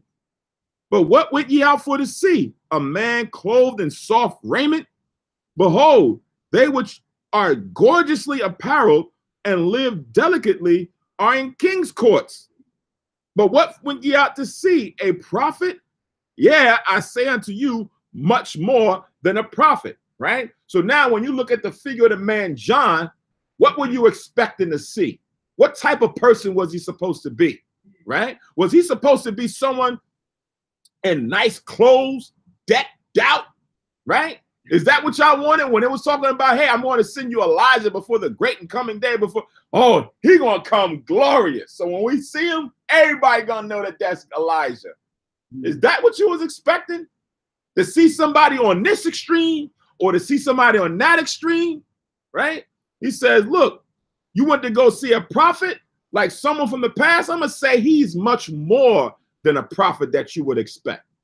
It says, this is he of whom it is written, behold, I send my messenger before thy face, which shall prepare thy way before thee. For I say unto you, among those that are born of women, there is not a greater prophet than John the Baptist. But he that is least in the kingdom of God is greater than he. There's nobody better that you can think of that's walking right now better than John the Baptist. A prophet? Nah, he more than a prophet. Everybody like, whoa, John? John? Oh my gosh. The Tishbite? Whoa, I never realized that he was like that. And now the one that you esteem, he's now famous from healing all these different people and raising people from the dead and bringing out great deep breakdowns of the scriptures and the law. Now he's saying this guy who was always amongst you, he was the one as well. He was a great guy. He's sitting in the prison right now, but he's better than what a lot of you think he is, right? Can I read something? Come. Yeah, so read John 1:19.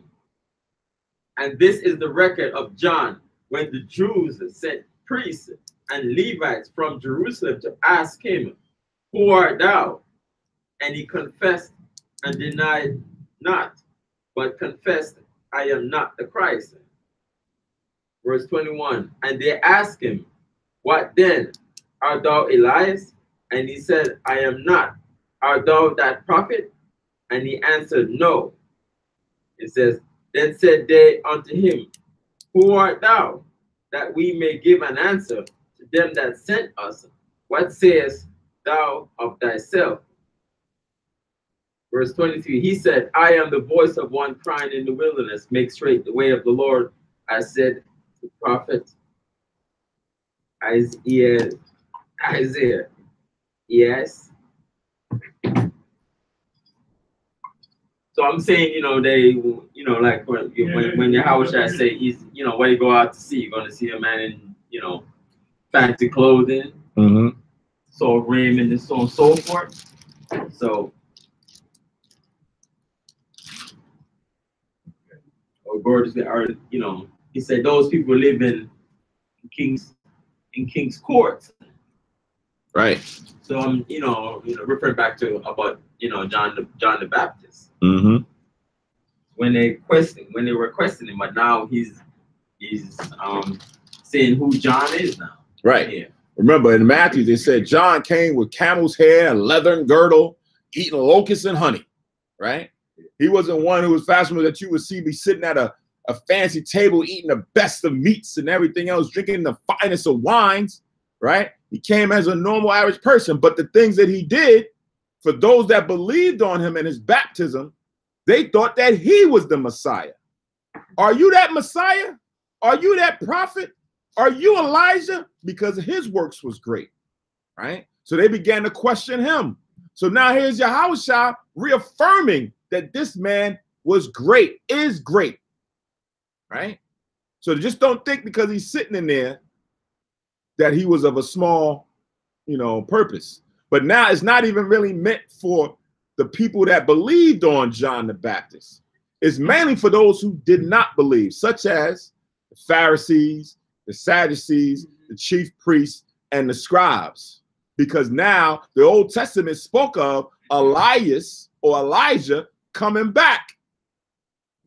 And all y'all was waiting for Elijah to come back. And he was supposed to fulfill what was written in the Old Testament. And he came and did it. And you rejected him. That's what Yahweh Shai is expounding upon. Elijah is sitting in the prison right now. And y'all rejected him when he was out here teaching y'all, baptizing y'all. Right? Verse 29.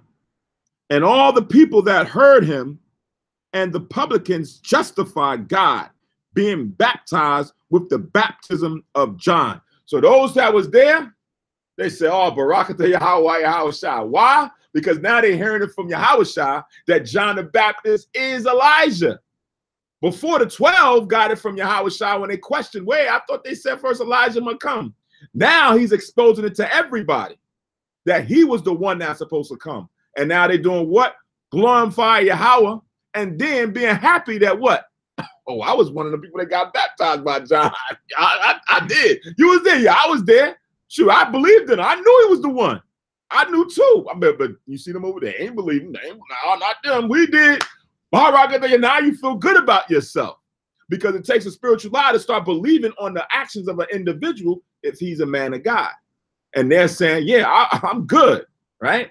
But then it says, verse 30, but the Pharisees and lawyers rejected the counsel of God against themselves, being not baptized of him, right? So they was off. They didn't believe John. They didn't believe what he was teaching. They didn't believe he was the one. So they rejected him against their own selves. They condemned their own selves. Verse 31, and the Lord said, whereunto then shall I liken the men of this generation? And to what are they like? So how am I going to look at these individuals? How am I going to compare these men? They are like unto children sitting in the marketplace and calling one to another and saying, we have piped unto you and ye have not danced. And we have mourned to you and ye have not wept. For John the Baptist came neither eating bread nor drinking wine, and ye say he had a devil. You rejected him. When the teaching was brought forth, you didn't hear it. You didn't dance. Remember, the word is supposed to be like a song. You're supposed to sing it and hear it, right? You're supposed to take the trumpet and blow it. Trumpet is a musical instrument. But if people just sitting there hearing it and ain't dancing, ain't getting it, it's like, man, I don't know what this is. This music sounds terrible. Yeah. This is whack, right? They're not paying attention. We have mourned or sympathized unto you, and ye have not wept or repented of what you have done wrong. And the persons who come and told you this, you rejected him and called him a devil. Then it says in 34, the Son of Man has come eating and drinking, and ye say, behold, a gluttonous man and a winebibber, a friend of publicans and sinners. So you began to slander even the Messiah, right? Said that the Elijah is the devil, and the Messiah, he's slandering him, saying that he a drunken. Oh, no. He's a sinner, right? It says, but wisdom is justified of all her children, right? That's why it tells you in Apocrypha, praise no man before thou hearest him speak. That's how you know to justify wisdom, by those who receive it and then bring it back out, right? Write down Proverbs 1:21. This is the same thing. Proverbs 1:21. Yeah, teach us that. Okay, now.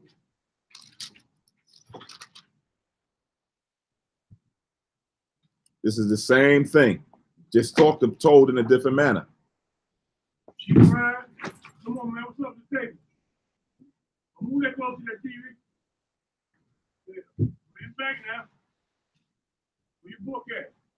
Okay, Proverbs 1:21. Yep. She cried in the chief. Nope. Oh yeah, start at 20. Okay, Proverbs 1:20. Wisdom cried without she uttered her voice in the streets. She cried in the chief place of concourse. In the opening of the gates in the city, she uttered her words, saying. So stop. It says wisdom cried without, right? Where's wisdom being heard? It says in the chief place of concourse. The chief place of concourse is where?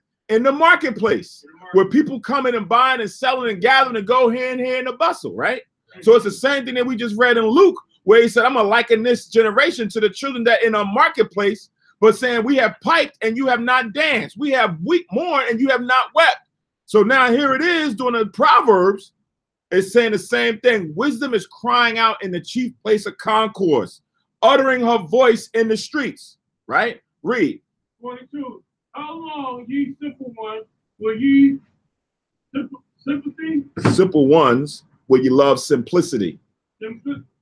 How long, ye simple ones, will ye love simplicity, and the scorner delight in their scoring, and fools hate knowledge? People just love to just hate, right? Not paying it, not really having an open mind and receiving the information. They just want to just go out there and hate. So it says, how long will you love simplicity? It says, and the scorners delight in their scorning, and fools hate knowledge, right? But here is wisdom being broken down to you, being given to you, and you rejecting it. Read. Verse 23. Turn you at my reproof. Behold, I will pour out my spirit unto you. I will make knowledge my words unto you. Because I have called and ye refuse. I have stretched out my hand and no man regarded. But ye have set a naught all my counsels and were none of my reproof. I also will laugh at your calamity. I will mock when your fears come. So when trouble comes on you, don't call me. I'm gonna laugh when you call. Proverbs 1, we at 25 right now. Oh, 26. We at 26. Proverbs 1:26. We started at 20. So when trouble happened, you're gonna say, "Oh my God!" You're gonna sit down on your knees and pray. I'm gonna laugh. Right? Read. Verse 26. I also will laugh at your calamity. I will mark when your fear comes. When your fear comes as desolation, and your destination and destruction comes as a whirlwind with distress and anguish come upon you. Then shall they call upon me, but I will not answer. They shall seek me early, but they shall not find me. For that they hated knowledge. Did I read that right? Yep. Knowledge, and did not choose the fear of the Lord. They would none of my counsel, they despise all my reproof. Therefore shall they eat of my fruit of their own way, and be filled with their own device. For the turning always of the simple shall slay them, and the prosperity of fools shall destroy them. But whosoever hearkeneth to me shall dwell safely and shall be quiet from fear of evil. Right. So that's the same parallel that Yahushua is given in Luke 7 that says, look, wisdom is crying out in the marketplaces. The song is being played, but nobody dancing. Right? We coming out there mourning and sympathizing, but nobody's hearing and weeping and repenting. What's going on? Look what you did. You rejected John. You rejected Yahushua. How do you think you're going to receive mercy and grace from the Most High? You rejected his counsel. Wisdom is being taught here, and you don't want to hear it. That's this generation now. Every time we come out in the chief place of concourse, come in the marketplace, the majority of people do what? Reject the Most High's counsel. So when your fear and your desolation come swift, you're going to call me, I ain't going to answer. I'm going to laugh, chuckling, watching you squirm at your calamities, right? That's what the Most High's judgment is for those now when they're given the opportunity to repent and change, they choose not to. All right? So that's Proverbs 1:20, and we read all the way down to 33. Back in Luke? Back in Luke. 36, 35. 35 Where you at? 120. Yeah, 120. 1 and 20 to 33. Here we go.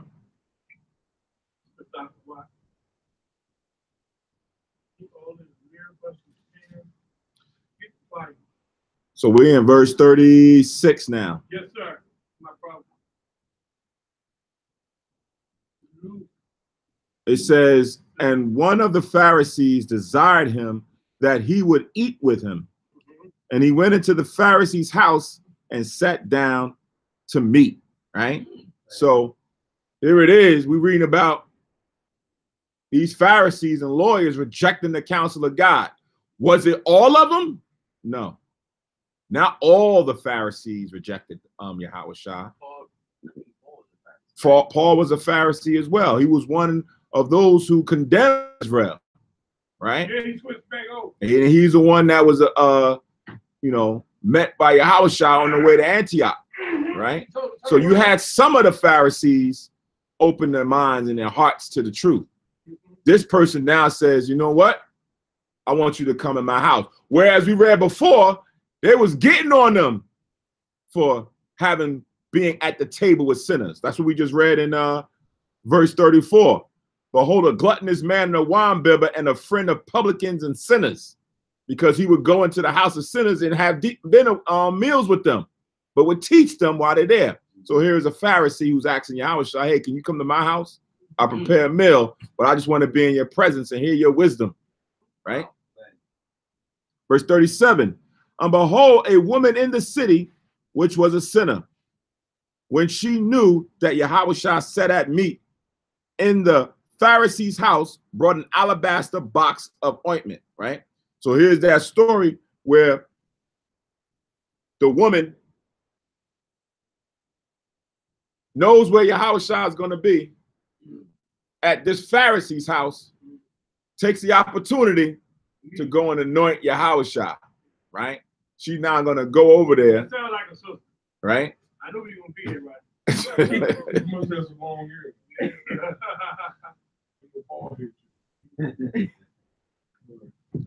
So it says,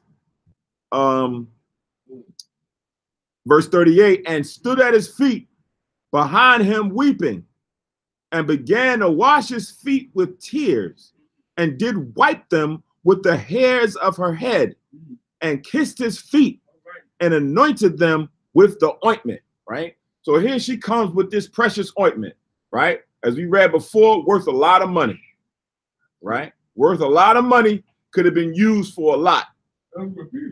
Right. I see your hand. Okay.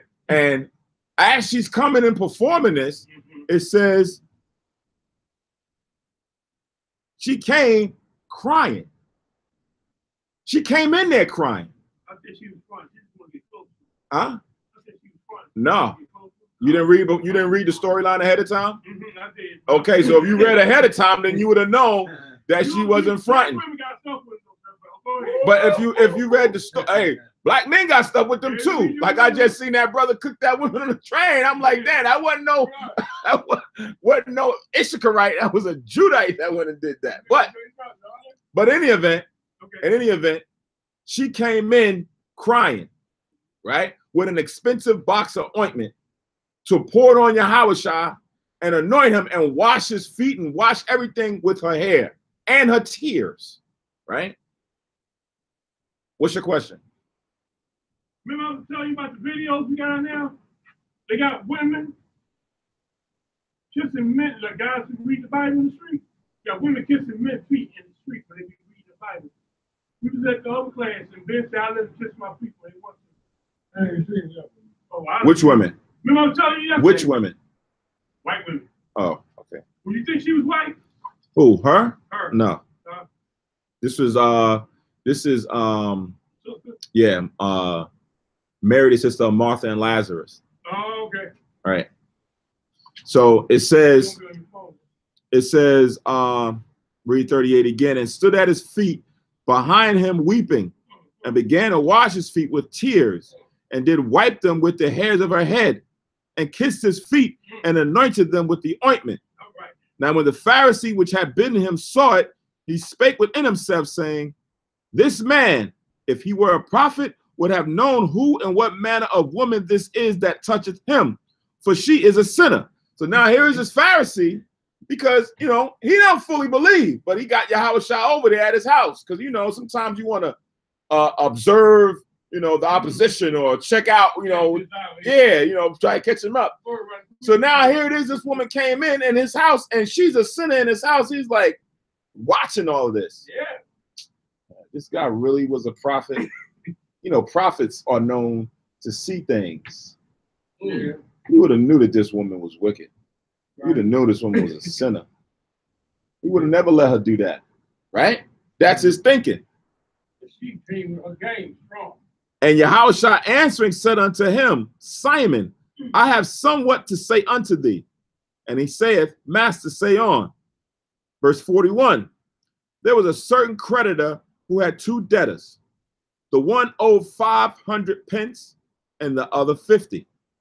And when they had nothing to pay, he frankly forgave them both.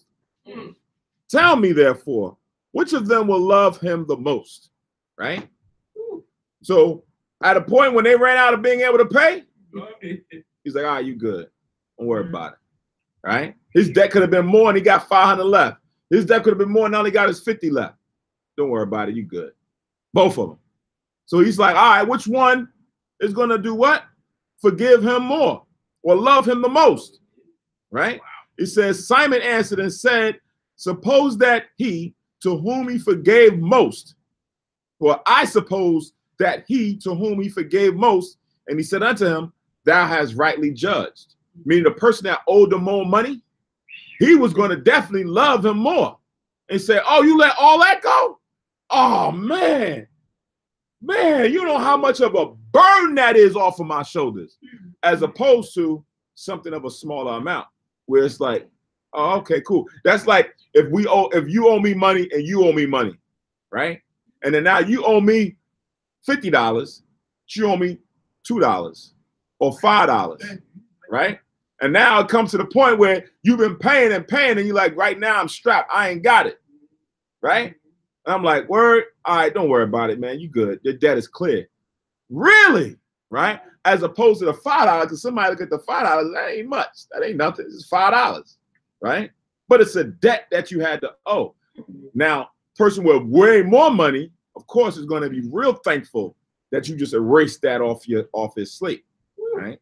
So this is what Yahushua is saying as it pertains to this woman. So now he got people around him, and he's using this as a teaching moment, a lesson to be learned here. Verse 44, and he turned to the woman and said unto Simon, seest thou this woman? I entered into thine house. Thou gavest me no water for my feet, but she had washed my feet with tears and wiped them with the hairs of her head. So he like, look, Simon the Pharisee, right? You thinking that, hey, I should have known who this woman, huh? That's the Pharisee. Yeah, because he's in his house. He just said he bitten him to his house. Verse 39. Now when the Pharisees which had bitten him saw it, bitten him where? Into his house. Oh, his name is Simon. His name is Simon, right? You know, there's a lot of popular names. You thinking it's a Simon Peter? Yeah, Right. I was kind of, oh, I didn't realize it was the Pharisee. Right, this is the Pharisee. So now, as he's now getting on this woman, Yahushua is now coming to him like, all right, let me ask you a question. Since you're looking down on her, let me ask you a question. And he brings a parable. So now he answers correctly. But then now he answers correctly. He look at the woman, look back at Simon and saying, look, seest thou this woman? I entered into thine house. You ain't give me nothing. You ain't give me no water or nothing to wash my feet. She had washed my feet with tears and wiped them with the hairs of her head. Thou gavest me no kiss, but this woman, since the time I came in, have not ceased to kiss my feet. My head with oil thou didst not anoint, but this woman hath anointed my feet with ointment.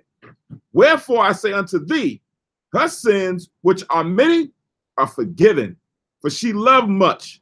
But to whom little is forgiven, the same loveth little. Because remember, these Pharisees, right, they're high-minded, right? They was like, look, we don't have need of nobody come and heal us. And he said, listen, I get that. I ain't come for y'all, right? I ain't come for y'all. I came for the sinners, for those who need help, right? I'm their physician. If you ain't got no sickness on us, don't worry. I ain't coming for y'all. So they don't feel that they did anything wrong. So here it is. Simon bring him over to his house, and he ain't showing them no love, no hospitality, no nothing. He ain't asking them, you need something to drink, right? You know, it was hospitable back then. When somebody enters in your house, you walk in certain areas, you know, say, hey, you need to clean your feet and everything. Hey, I got this little bucket over here. I'll clean your feet. You can come sit down in my house. He was like, man, you ain't do that. She came and took her hair with her tears and cleaned my feet. Right? How you looking down on a sister like this? Look what she did in your house. Not in her house, but in your house. She came here with this expensive ointment to do this in your house, and you didn't do this for me. So, as he said, for her sins, which are many, are forgiven, for she loved much, but to whom little is forgiven, the same loveth little. You don't hold it to weight as much. But if there's a lot that you need to be forgiven for and it's forgiven, oh man, you feel indebted to that person even more to do good things for them. Verse 48, and he said unto her, thy sins are forgiven. Now, you know that was going to be an uproar, right? It's like, man, they didn't even think he was a prophet. So now hearing it, he talking about forgiving sins, and he talking about, hey, man, she done had a lot of sins, and hey, woman, your sins are forgiven, right? You know what's coming next. Verse 49, and they that sat at meat with him began to say within themselves, what was this that forgiveth sins also, right? What type of person is this? Because we only know the Most High to be able to forgive sins, right? We sacrifice to the Most High for when we sin. How he can come and just say your sins is forgiven, right? So now that's the discussion amongst the people. I've seen him heal. I've seen him teach, but now this is a new one now. This right here is a new one. He could forgive sins, right? This is probably where you get, because remember at the end of the church, at the end of the Yahushua being resurrected, who was left in charge? Peter, right? Now you got Catholics in the Catholic Church. They'll do what? They'll set up the priest in the booth to go and do what? Hear your sins, and now say your sins are forgiven. Just say 3 Hail Marys and 5 Our Fathers. I know it. I've been right. Who is this that can forgive sins? So now, if Peter, who they'll say is the first Catholic, right, and now he began the whole church. Now that order passed down to Peter, passed down to the rest of them in that Catholic order that says now we can forgive sins because Yahushua gave that power unto us to do. Right. This is where that comes from. But it is not the same, right? Definitely not the order that they gave. Verse 50, and he said unto the woman, thy faith have saved thee. So she came in, her faith on high. Man. Her faith was high, it was way up there. And that's what caused her to do the things that she did. Because of the individual that she knew Yahushua to be, and all the sins that she had been through. She went and did that, and now her sins were all forgiven. So your faith just don't give you, allows you to be healed of any infirmity. Your faith just don't get you raised from the dead or by somebody else. Your faith can cover up your sins too, right? So that's where we know when the scripture talk about how we judge. Are we judged by the law or we judged by faith, right? For we walk by faith, not by sight, right? Our faith is what guides us now. So now we have that right, strong faith, even with our slip-ups, even with our sins, because there's no man that say he can walk in that, not sin. But if your faith is strong and you believe in the mercy and the forgiveness of the Most High, then the Most High deal with you. But if you're like those that's out there in the world that they don't believe on Christ as it is written in the scriptures, because they say they believe in Christ, but that's another Jesus, not the Christ of the Bible, not as it is written. That Christ, that's not going to get your faith to allow your sins to be forgiven or for you to be healed. Satan to come and do certain things, but Satan stuff is temporary. We in this for the long haul. We looking to make it past and to receive the glory when Yahushua comes, not to just get, gifts right now and they temporary and then they could be taken away. Or you got to go do more wickedness to sustain them. No, that's not what this is about. I see that a lot where you see a lot of rituals and things being done by elitist celebrities to be able to maintain those riches and to continue on. They're wearing certain different types of paraphernalia. They're doing different types of worship in order to, and it could be through ignorance, right? Like it tells in 2 Corinthians, the God of this world blinded them, or they could be just willingly accepting it. You know, because they see that evil or the devil is good, right? It's beneficial to be on that side. Yeah. All right, so that was the last verse in Luke 7. Next week, we'll be in the book of Tobit. What did I say, 5 and 6? Make sure it's the book of Tobit, chapter 5 and chapter 6. Also, want to make sure everybody remembers the Passover is less than a month away, 18th of April. Make sure you keep in mind Deuteronomy 16. I'm going to read it right now.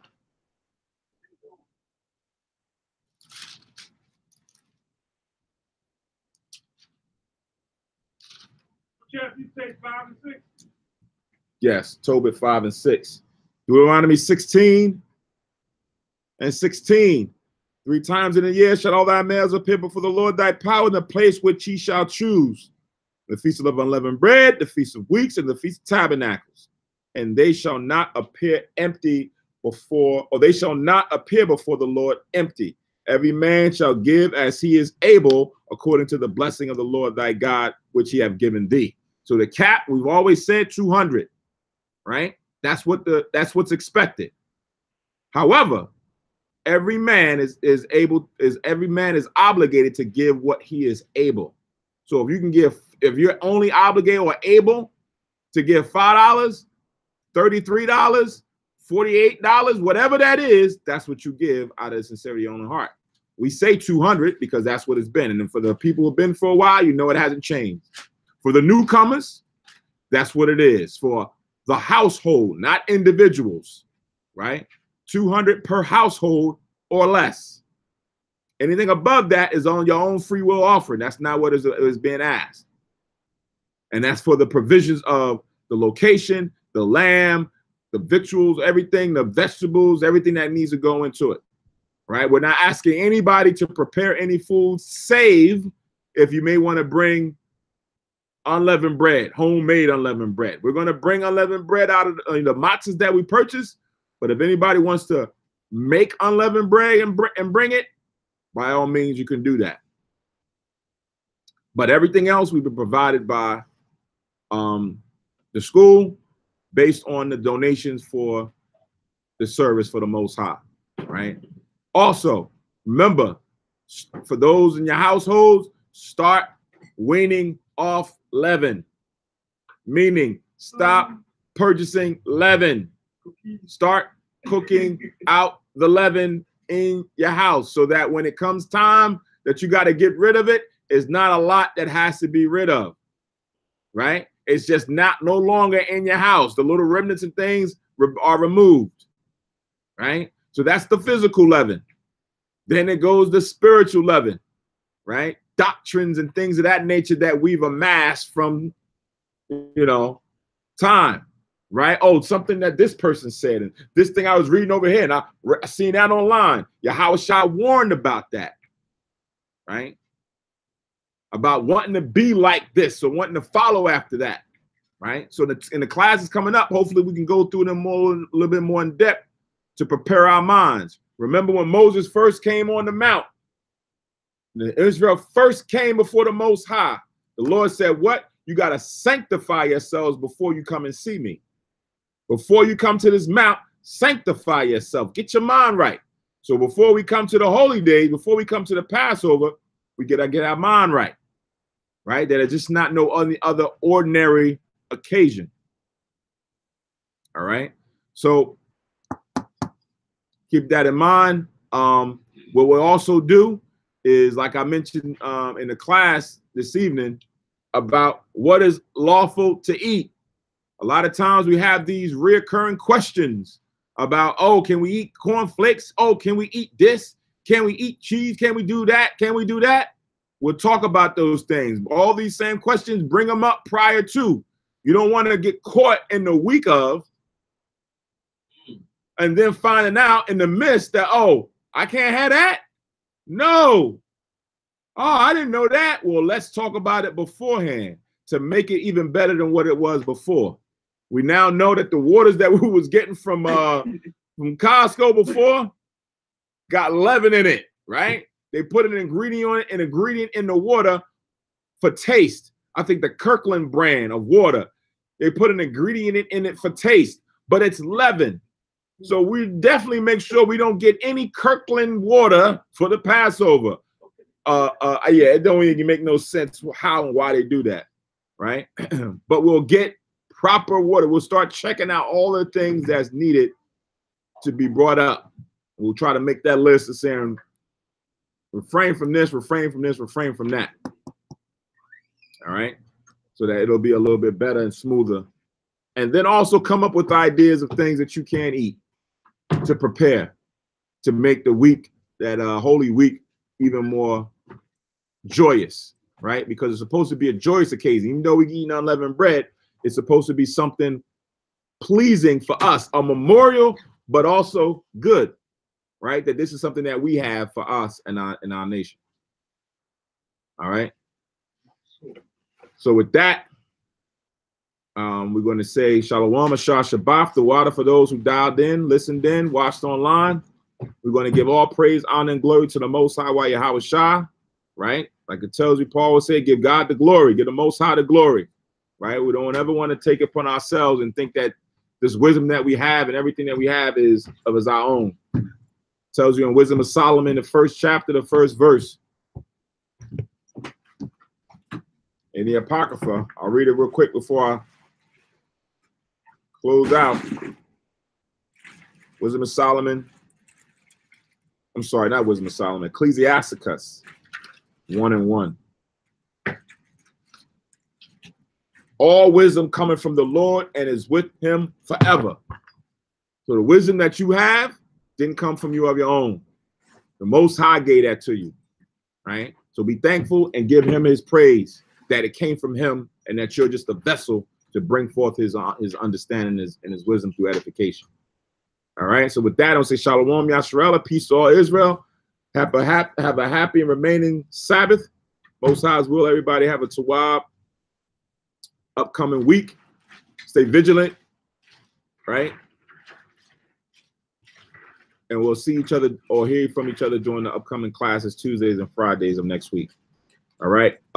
Also, keep in mind the new moon, the beginning of the year. It's coming up April 4th, sundown. Thursday night, April 4th, sundown. That's the new moon of the beginning of the year. All right. I think it was it early this week, Wednesday, beginning of spring, right? They showed on the news. Spring season came in, right? So we're in that season. We're now in the spring season, and now is around the time of what we read about in Exodus. The first month of the year. Tobit 5 and 6. All right, so with that, say Shalom. Stay tuned for the closing prayers.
Barakata Yahweh, Bahashem Yahweh Shai, Asherah, Natalanawa, Par Yahagapin, Thawada Amun, La Yahweh, Bahashem Yahweh Shai, Ath, Yasha Allah.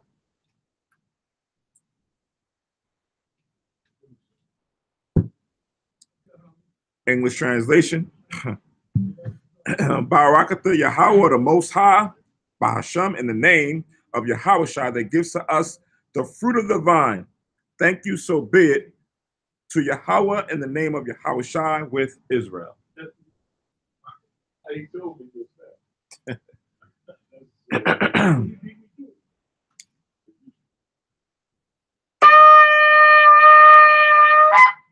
I model upon you all Jerusalem, stand and face Jerusalem.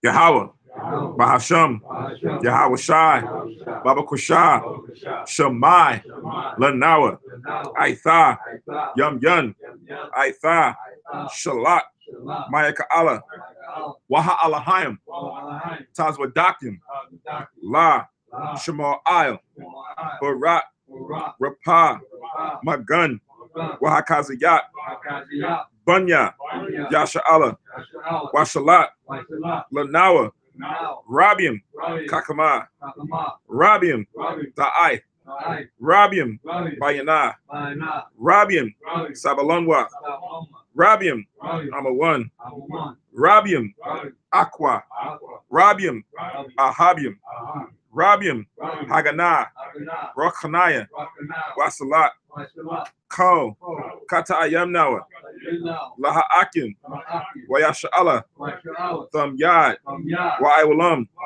Bahasham, Yahawashah, Gowada, Amun. English translation. Yahweh, or the Most High, in the name of Christ, or Yahweh Shai, please listen to us now, right now. Send Michael and the righteous powers of angels to watch over, bless, heal, protect, and make strong the children of Israel. Send to us much wisdom, much knowledge, much understanding, much patience, much faith, much brotherhood, much love, much spiritual protection, and forgive all our sins for the brothers and sisters in Israel, always and forever. In the name of Yahweh Shai. Thank you. So be it. Four Corners Prayer. Yahweh, Bahashem, Yahweh Shai, Barak Nawa, Wayasha Allah, or Batya Saparium, Shema, Yasharella, Yahweh, Allah Hayanawa, Yahweh. All right, English translation. Most High, in the name of Christ, bless us in Israel in the house of books of schools. Deuteronomy 6:4, Hear, O Israel, the Lord our power is one power. With that, we say Shalom, Yasha Allah, and Shah Shabbat. Shalom, Israel. Shalom, Shabbat.